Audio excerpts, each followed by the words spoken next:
What's going on, guys? This is Mezzy today with MC Pressure Washing FL. Today we're at a paver sealing job, and a big one at that. We're going to be completely cleaning, sanding, and sealing this driveway right here. And this video is going to show you guys the steps that we take to do this the right way the first time, the MC way.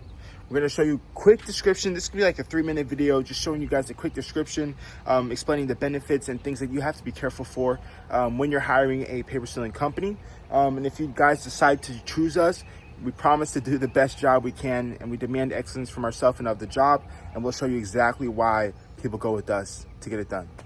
One of the first things you want to do is move all the planters, anything that's in the way. Move it all to the side. So we'll move all that. And we'll move all this stuff by the front door out of the way. So the second step is pre-treating it.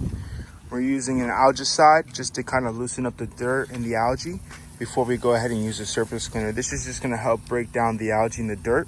That way we can guarantee we're getting it out of the cracks in the bevel line. So the second step that we do after treating all the pavers with the algicide is surface clean. This is this big circular disc, and we're just slowly going over all the pavers. This is going to help loosen up all that dirt, mold, algae, and grime that is in this paver. Okay, so after we're done surface cleaning, we go ahead and treat any of the topical stains like rust right here, or any oil or any efflorescence. So we're just putting our topical cleaner on that, and we'll go ahead and look and walk the whole area to make sure there's not a single spot of rust or oil or dirt left over after the surface cleaning process.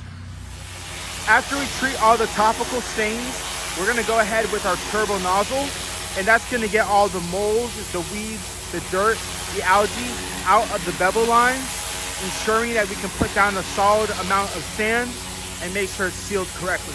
The next step, it's called wet sanding. We're using water to push the sand into the joints so that we can get the correct level. You'll see here the sand is still a little bit too high. We're going to be going over it, but right here is an ideal sand height. And we're going to be using the water to push all the sand into the joints.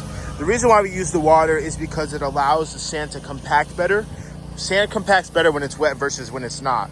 And so a lot of people will dry sand using a broom only, and it won't be as compacted as it could be. So this is just one way that we solidify our process to make sure it lasts as long as possible. But you'll see that he's moving the water in a precise direction in certain movements that's going to allow it to flow correctly, making sure that we have the ideal sand level without blowing too much out. Okay, and so this is after we've sealed. We put 2 coats of a water-based sealer, a 2-part water-based sealer called Urseal H2O. And the last step is simply, we're going to blow this off real quick, just make sure everything looks nice. But just put some caution tape down so nobody drives on it. They can't drive for 2 days after we seal. Obviously the color's brought back out, it looks really nice. They're not going to be able to walk on it for a little bit, but this is really going to protect the pavers, help reduce the weeds, the mold, the algae, and any shifting as well. It just kind of solidifies the joints and makes it strong. So we already have the next door neighbor saying they want a quote right there, and talked to them this morning. So we'll see how it goes, but it looks pretty good. It looks pretty snazzy.